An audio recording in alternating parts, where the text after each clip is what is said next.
Thank you very much. Good morning. First of all, I would like to thank the Cambridge Center of Animal Rights Law for inviting me to take part in this conference. In my presentation, I will try to address two fundamental issues. The first is to make myself understood in English, and thank you in advance for your understanding. And the second challenge will be to explain how the issue of animal protection is evolving in our country, in Spain. When I was contacted by Carolina to speak about the Great Apes Bill, I decided that maybe it would be better to give a wider review about the legal situation in Spain. Why? Because the recent legislative developments cannot be explained without first paying attention to the evolution of Spanish society.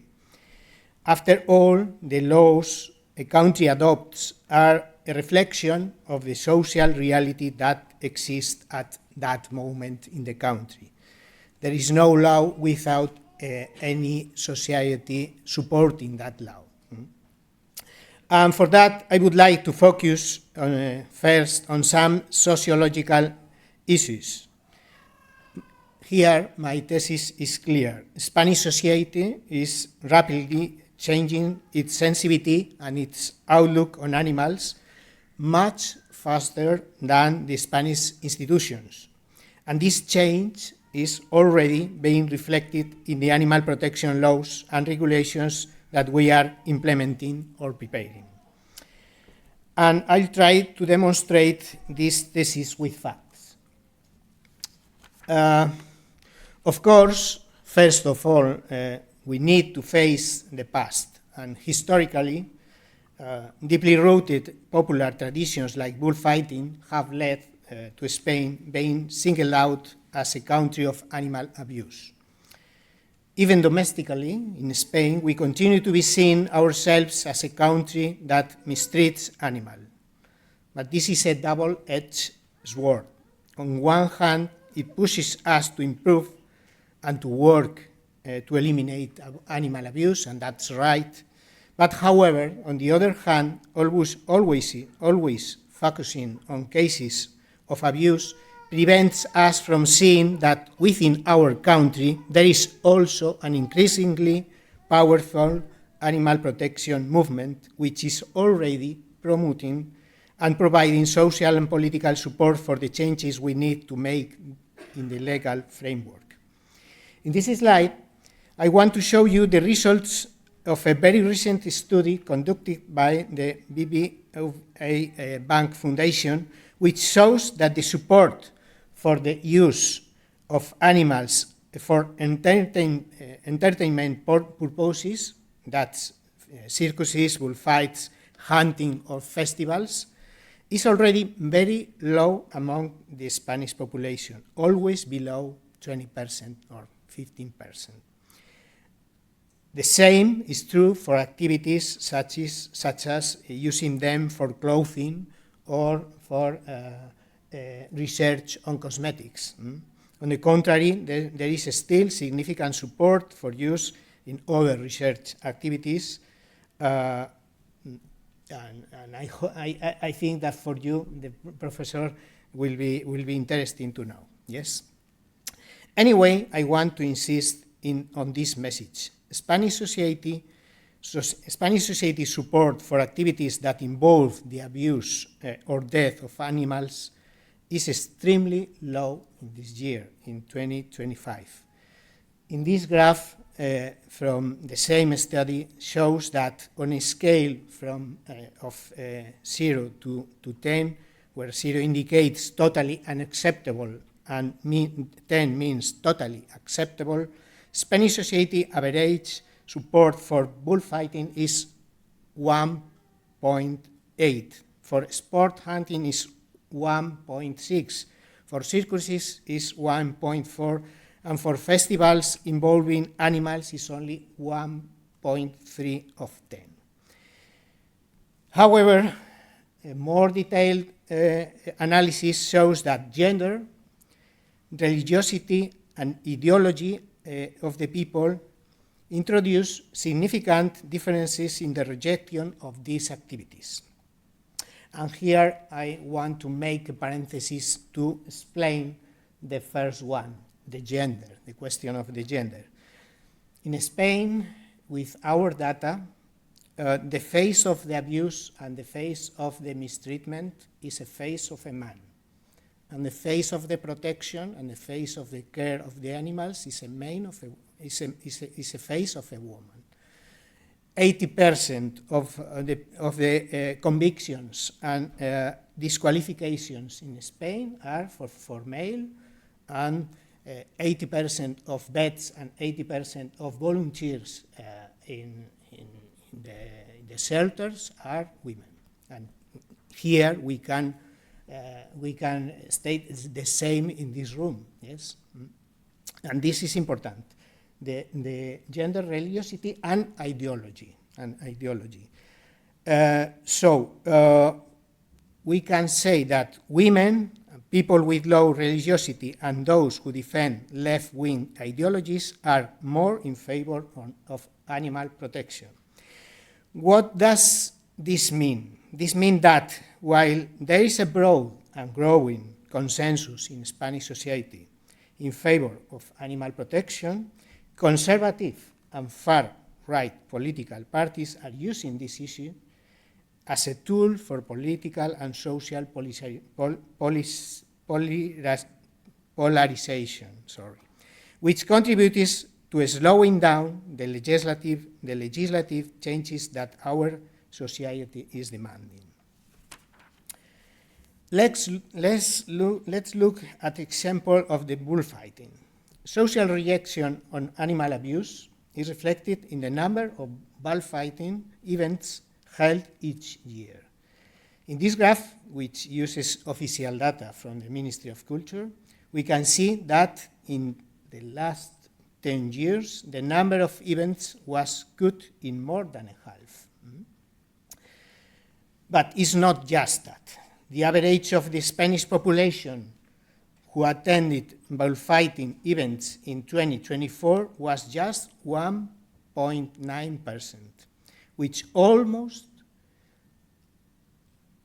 26% did so with free admission tickets. The reason? Well, in municipalities, in Spanish municipalities and regions governed mostly by conservative forces, bullfighting is being subsidized with public money to prevent its disappearance. And this life support policy has not been able to prevent the number of events from continuing to decline, but it has managed to slow the rate of decline, yes? And here, from a legislative perspective, there is an important date for the downward trend of bullfighting. It's in 2013, the year in which the trend slows. Let's see what happened in that year. Before starting, I must clarify that the green color for the years reflects the years with a progressive government, and the blue color indicates the years with a conservative government. Yeah? So by 2008, the decline of bullfighting was already evident in many regions of Spain, including Catalonia. So at that time, in that region, in Catalonia, civil society organized to promote a popular legislative initiative that 2 years later successfully amended the regional animal protection law to prohibit the holding of bullfights, yes? But in the next years, bullfighting advocates then launched a similar initiative on a national scale, successfully passing a law in 2013 that protects bullfighting through Spain as an asset of cultural interest. In practice, these national laws prevent all the regional governments from banning bullfighting in their territories, even if it's not traditionally rooted in their regions. In addition, it also facilitates public funding for bullfighting. Yeah? Of course, this law was used by the Constitutional Court in Spain in 2016 to repeal the Catalan legislation that banned bullfighting in that region. What is happening now? Now, civil society's goal is to repeal the 2013 law so that regions can freely decide whether to prohibit or allow bullfighting in their territories. To this end, they have launched a new popular legislative initiative which is expected to be debated this fall in the Congress. The outcome of this vote is uncertain, but is very important because its approval could once again accelerate the decline of bullfighting.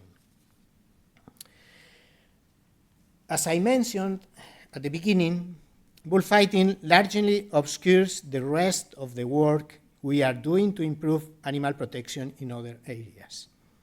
However, in the last 5 years, legislative activity at the national level has accelerated enormously with the return of progressive parties to the government.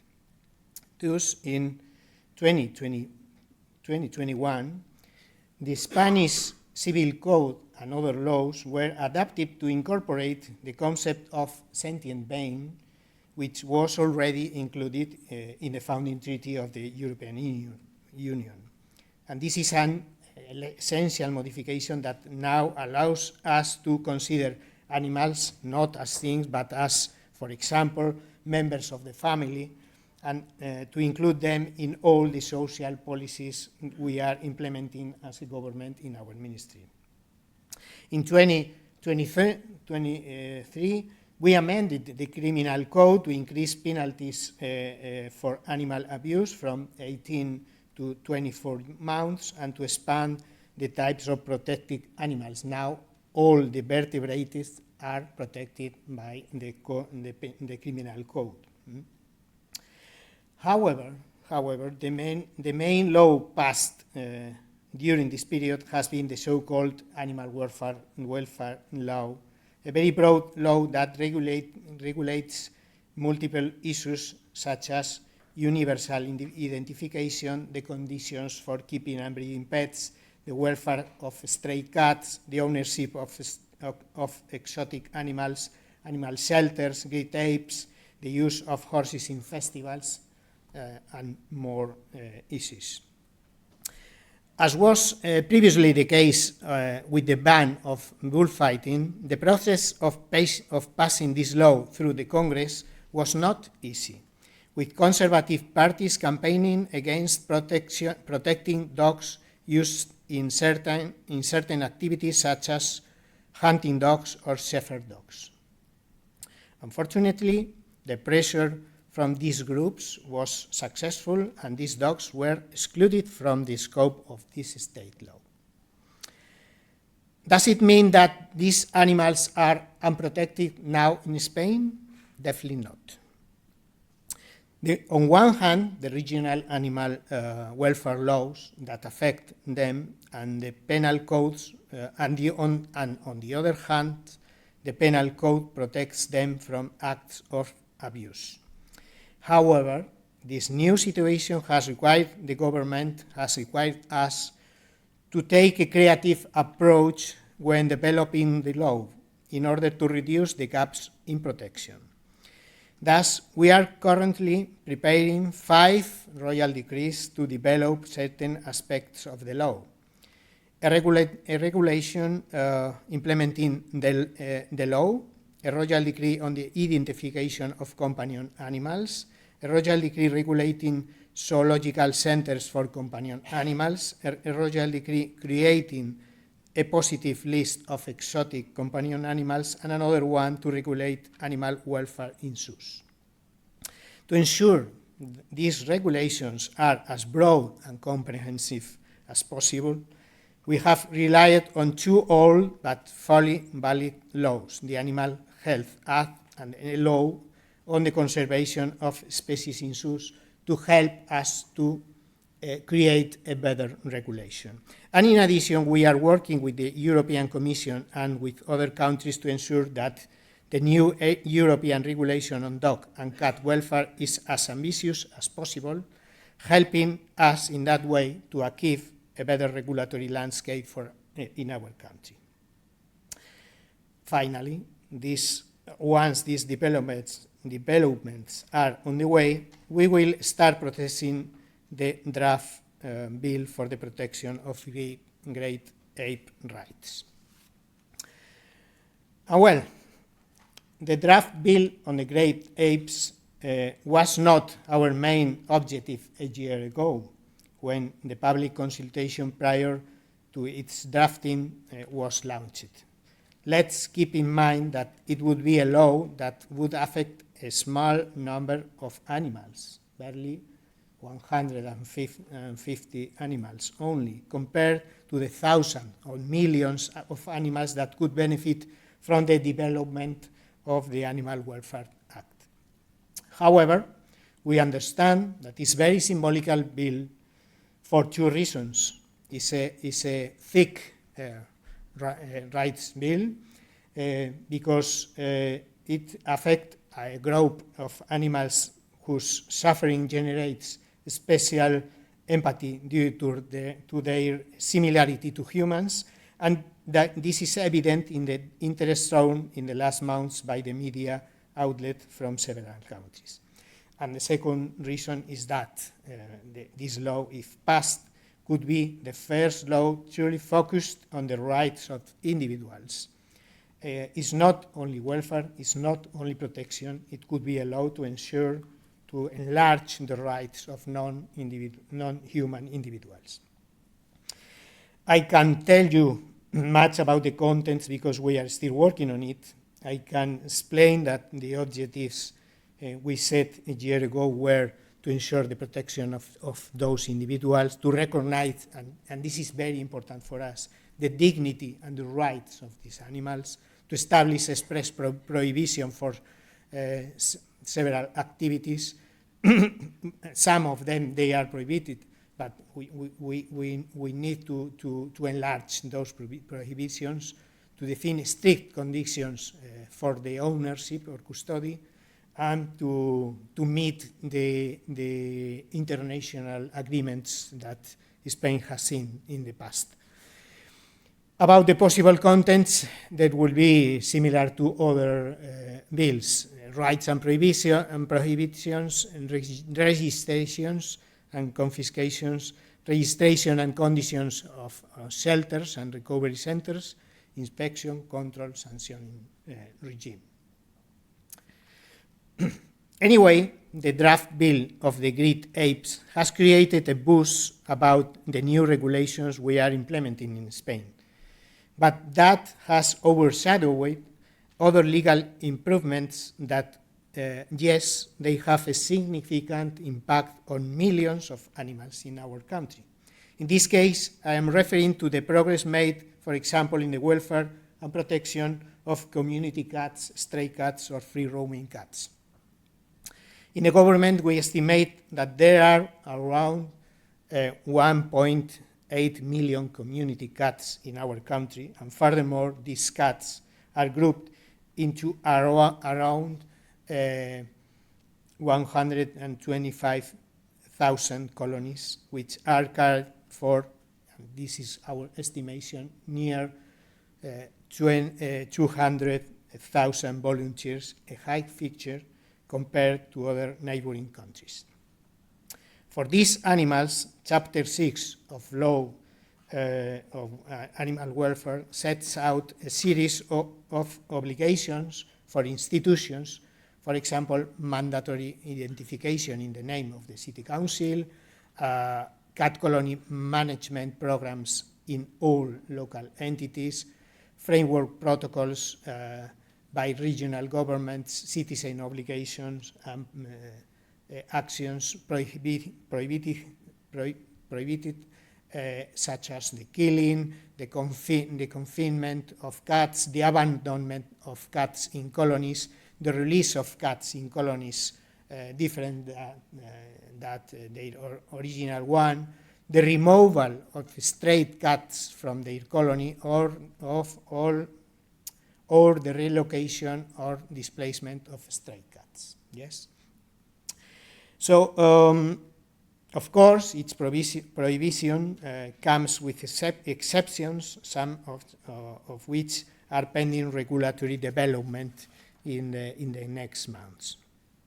Anyway, from the government now, we intend to lead the implementation of a national action plan on the management of feline population and community cats, because as Nico told before, laws are important, but plans are essential to be true, to improve the situation. Yeah?